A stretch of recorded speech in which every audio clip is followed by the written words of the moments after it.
जय श्री राम। रामचरितमानस बालकांड का चौपाई सुनाने जा रही हूँ आप लोगों को। आप लोग बहुत ध्यान और प्यार से सुनिए और हमें सपोर्ट करिए। आप लोग को अगर रामायण अच्छा लगा हो, अगर राम कथा अच्छा लगा हो तो हमें भी सपोर्ट करिए आप लोग।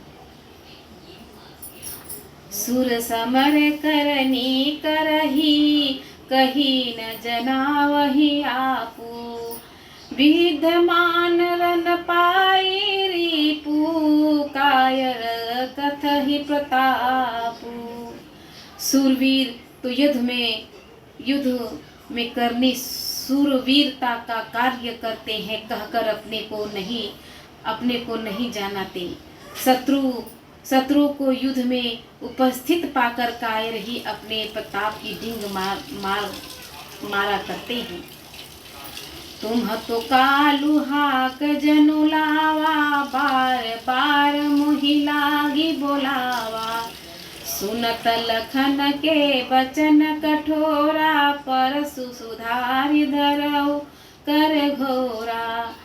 आप तो मानो काल को हाक लगाकर बार बार उसे मेरे लिए बुलाते हैं। लक्ष्मण जी की ये कठोर वचन सुनते ही परशुराम जी अपने भयानक फरसे को सुधार कर हाथ में ले लिया। अब जन देहि दोष मोहि लोगु, कटु बादि बालकु बध जोगु। बाल बिलो की बहुत मैं बाचा, अब ये भूमर निहार भाषाचा। परशुराम जी कहते हैं कि इस बालक को मैंने बहुत हर तरह से समझाया, लेकिन एक बालक मेरा अपमान पे अपमान किया जाता है, अब मैं इसे मार के ही रहूंगा। और बोले अब लोग मुझे दोष न दे। यह कड़वा बोलने वाला बालक मारे जाने के ही योग्य है। इसे बालक देखकर मैंने बहुत बचाया, पर अब यह सचमुच मरने को ही आ गया है। कौसुक कहाँ क्षमी है अपराधु, बाल दोष गुण नहीं न साधु। खर कुठार मैं अकरुण को ही, आगे अपराधी गुरुद्रोही। विश्वामित्र जी ने कहा अपराध क्षमा कीजिए। बालकों के दोष और गुणों को साधु लोग नहीं गिनते। परशुराम जी विश्वामित्र जी ने कहा अपराध क्षमा कीजिए। बालकों को दोष और गुणों को साधु लोग नहीं गिनते। परशुराम जी बोले तीखी धार का कुठार में दया रहित और क्रोधी, और यह गुरुद्रोही और अपराधी मेरे सामने है। विश्वामित्र जी ने कहा कि बच्चों का अपराध गुरु मुनि साधु माफ कर देते हैं, उनको दोष नहीं ठहराते। आप उनको माफ कर दीजिए। विश्वामित्र जी ने परशुराम जी से कहा उतर देत छोड़हु बिनु मारे, केवल कौशिक सील तुम्हारे। नत यही काटी कुठार कठोरे, गुरहि उरी न होते हूँ श्रम थोरे। उत्तर दे रहा है, इतने पर भी मैं इसे बिना मारे छोड़ रहा हूँ। सो हे विश्वामित्र, केवल तुम्हारे शील प्रेम से, नहीं तो इसे इस कठोर कुठार से काट कर थोड़े ही परिश्रम में गुरु से उत्तीर्ण हो जाता।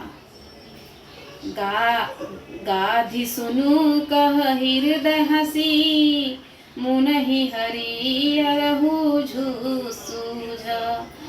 आया मय खाढ़न उख मैं अजहु न बूझे बूझ। विश्वामित्र जी ने हृदय में हंसकर कहा मुनि को हरा सूझ कर रहा है, अर्थात सर्वत्र विजयी होने के कारण ये श्री राम लक्ष्मण को भी साधारण क्षत्रिय ही समझ रहे हो, किंतु यह लोहमयी केवल फौलादी फौलादी की बनी हुई खाड़ा खड़क है, ऊख की सर की खाड़ नहीं है, जो मुंह में लेते लेते ही गल जाए। खेद है मुनि अब भी बेस बज बने हुए हैं, इनके प्रभाव को नहीं समझ रहे हो।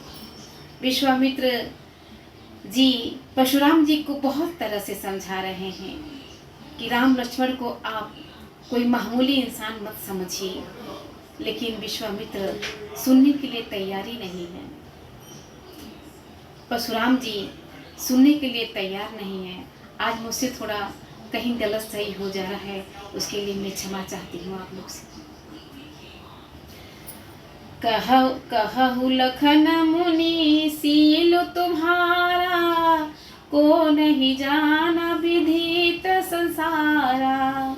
माता पिता ही उर निभनी के, गुर रीनु रहा सोचु बड़ जी के। लक्ष्मण जी ने कहा, हे मुनि, आपके सील को कौन नहीं जानता, वह संसार भर प्रसिद्ध है।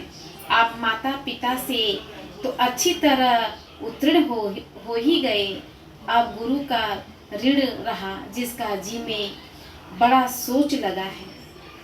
सो जनु हमर ही माथे काढ़ा, दिन चली गए ब्याज बढ़े बाढ़ा। अब आनिया व्यहरिया बोली, तुरंत देऊ मैं थैली खोली। यह मानो हमारे ही मत्थे काढ़ा था, बहुत दिन बीत गए, इससे ब्याज भी बहुत बढ़ गया होगा। अब किसी हिसाब करने वालों को बुला लाइए, तो मैं तुरंत थैली खोलकर दे दूँ। बोलो श्री रामचंद्र की जय। इसमें हमने थोड़ा गलत बोल दिया है, उसके लिए मैं क्षमा चाहती हूँ। बोलो श्री रामचंद्र की जय। आप लोग हमें भी सपोर्ट करिए।